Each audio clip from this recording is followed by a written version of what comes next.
Ich bin mir ziemlich sicher, dass du den Deep Dive Gameplay Trailer von EA Sports FC 24 gesehen hast.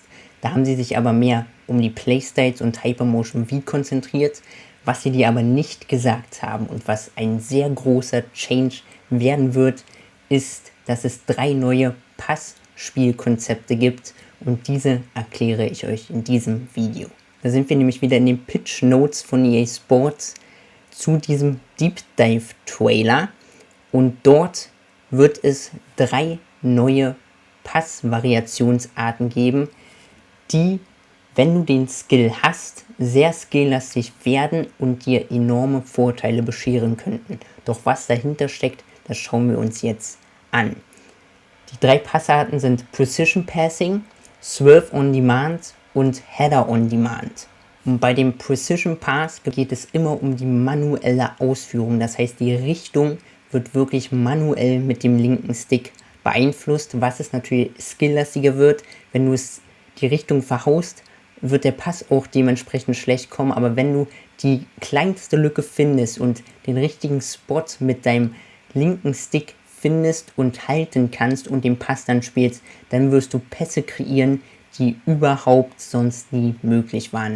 Falls ihr neu auf dem Kanal sein solltet, dann abonniert den Kanal, aktiviert die Glocke, erlaubt alle Benachrichtigungen, damit ihr kein Video mehr von mir verpasst und klickt auf den Like-Button, wenn es euch gefällt. Und bei dem Precision Pass gibt es 2 Varianten.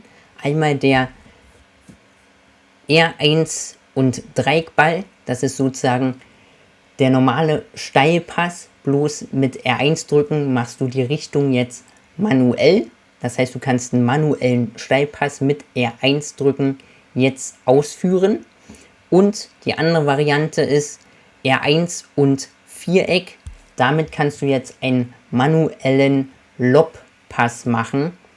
So, du machst sozusagen einen hohen Steilpass, bloß mit manueller Präzision. Und bei diesem Passkonzept sind die lange Passwerte und die kurze Passwerte der Spieler enorm von Vorteil, weil desto besser die sind, desto genauer kommen auch die Pässe. Zweite Passkonzept ist das Swerve on Demand Passkonzept. Mit der L2-Taste könnt ihr jetzt auch noch Effet in den jeweiligen Pass, sodass L2 sozusagen als Modifikator-Taste wird. Wenn ihr diese drückt, wird auch Effet in diesen Pass hineingegeben. Und der Effet bezieht sich natürlich auf den Effet-Wert des Spielers. Desto mehr Effet der Spieler hat, desto mehr Curve kommen, desto mehr Curve wird der Pass erhalten und desto weniger Effet dein Spieler hat, desto smoother und gerader wird der Pass kommen. Wenn dir Content bisher gefällt, dann rate ich dir unbedingt, zu meinen Livestreams vorbeizuschauen. Die Streamzeiten findet ihr immer auf dem Community-Tab oder auf dem Discord-Kanal. Ich freue mich, wenn ihr dazu stoßt. Und jetzt geht's weiter mit dem Video. Und jetzt gibt es die verschiedenen Swerved-Passarten. Und das ist einmal L2 und X. Wie gesagt, wir haben ja gelernt, L2-Taste ist der Modifikator für den Effet-Pass, den Swerved Pass. Und wenn du L2 und X drückst, ist sozusagen, kannst du einen normalen X-Pass ausführen, bloß dass dieser X-Pass auch noch einen Effet drin hat. Die zweite Variante ist L2 und Dreieck, das heißt, du spielst einen Steilpass mit Effet. Und es gibt noch den R1 L2 Dreieckpass, das ist sozusagen die Kombination aus dem Precision Pass von vorher, das heißt mit manueller Zielführung und ein Steilpass, der Effet hat. Ein bisschen verständlicher ist, schauen wir uns mal eine Sequenz an, die den R1 L2 Dreieckpass, also den Swerved Precision Pass darstellt. Und zwar ist hier ein Beispiel dazu. Wir haben hier oben den Ball und jetzt seht ihr, dass der Stürmer hier schon diagonal reinläuft. Und jetzt wird sozusagen ein Swerved Precision Pass, also mit L2, R1 und Dreieck gespielt. Das heißt mit manueller Zielführung.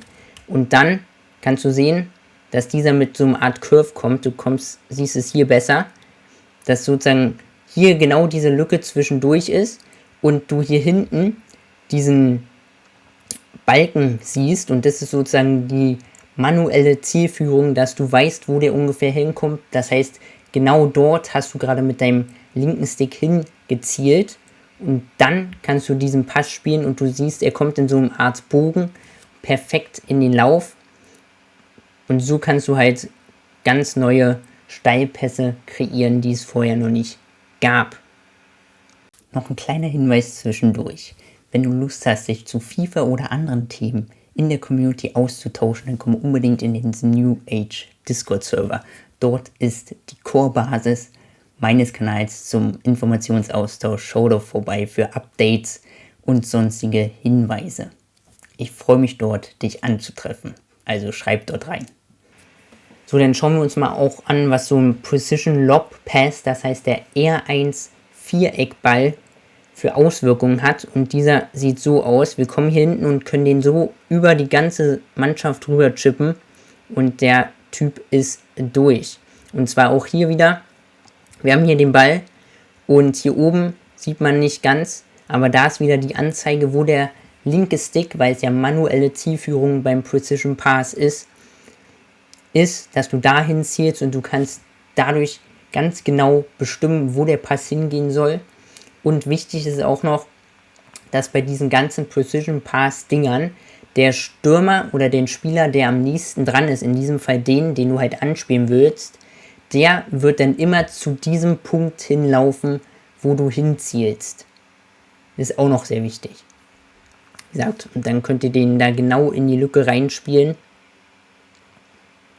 Und hier seht ihr es nochmal aus einer anderen Entfernung.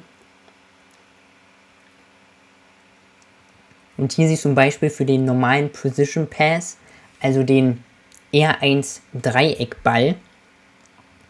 Und da ist wieder die Szene, ihr habt hier diesen Ball und der Gegner läuft hier unten in diesen Raum und ihr seht hier schon, ihr habt einen riesen Raum. Und schwuppdiwupp mit einem Pass alle überspielt, weil das Timing perfekt war. Auch hier seht ihr wieder, Precision Pass heißt immer, wenn du die R1-Taste nutzt, dass du eine manuelle Zieleingabe hast. Das heißt, du zielst manuell mit deinem linken Stick genau dorthin, wo der Pass halt hingehen soll. Und das ist genau der Skill dabei. Kannst du es halt genau manuell richtig zielen, kannst du Pässe spielen, die out of space sind. Verhaust du es, wird sehr wahrscheinlich ein Ballverlust rauskommen. Und der Spieler läuft genau dann zu diesem Punkt hin, wo du hinzielst. Dann kannst du den genau durch die kleinste Lücke da durchspielen,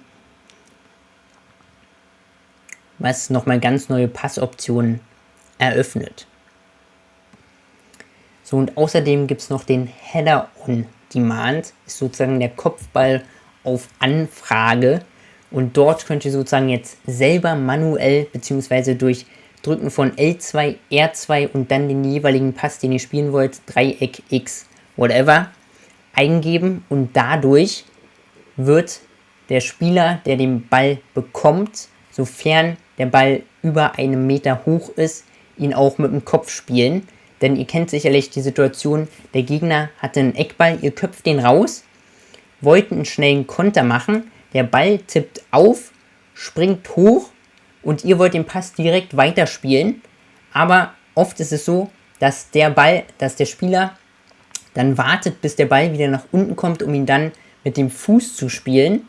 Oder was noch verrückter war, was du oft genug gesehen hast, dass er so einen komischen Seitverzieher gemacht hat und dann der Pass 2 mm weit geflogen ist. Das war richtig dämlich.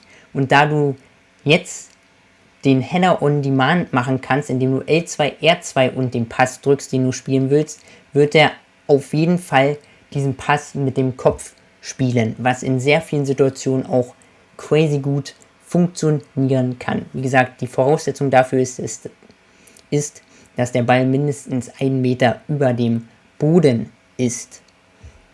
So, und jetzt kommen wir noch zu ein paar Änderungen in der Eingabe der Pässe, weil sich durch dieses Precision R1 Passkonzept ja jetzt andere Pässe, die eigentlich im Game war, jetzt umverlegt wurden und dazu kommen wir jetzt, nämlich eigentlich war ja der R1 Dreieckball, was ja jetzt der Precision Pass ist, war ja auch schon eine Art Steilpass, der, sage ich mal, ein bisschen schneller war und eine alternative Route genommen hat. Und dieser muss natürlich jetzt umgelegt werden, weil der Precision Pass ja jetzt R1-Dreieck ist und der alte Pass wird sozusagen jetzt zu L1-R1-Dreieck. Das heißt, dieser schnelle alternative Pass, den es bisher in FIFA 23 gab, wird jetzt zum L1-R1-Dreieck-Pass. Und sozusagen dieser eine hohe Steilpass, der R1-Viereckball, der jetzt sozusagen zum Precision Lob wird mit dieser Eingabe, wird jetzt zum L1-R1-Viereckball. Außerdem ist noch der Fall, dass nur Spieler mit dem Trivela Playstyle einen Außenschuss Swerve Pass machen können. Und der normale L2 Pass wird jetzt zum Swerved Pass, was auch durch die Eingabe schon klar ist. Und die Außenrisspässe können jetzt nur noch mit dem starken Fuß des Spielers ausgeführt werden. Das heißt, wenn der Spieler Linksfuß ist, kann er nicht mit dem rechten Fuß einen Außenrisspass machen. Und was noch interessant ist, dass Pässe nun abgebrochen werden können, wenn du eine Reihe von Skill-Moves eingibst. Das heißt, wenn du siehst, du willst einen Pass spielen, aber du siehst, der Gegner läuft es zu, kannst du anscheinend jetzt, anstatt den Pass zu spielen, den Pass mit einem Skill-Move, zum Beispiel mit einer Ballrolle, abbrechen. Was auch interessant sein kann, vor allem wenn der Gegner ständigen Druck oder sowas spielt. Dann sind wir jetzt auch schon durch mit den ganzen Pässen und zwar vor allem mit dem Precision Pass, den manuellen Pass. Wie gesagt, ihr könnt gerne eure Meinung reinschreiben.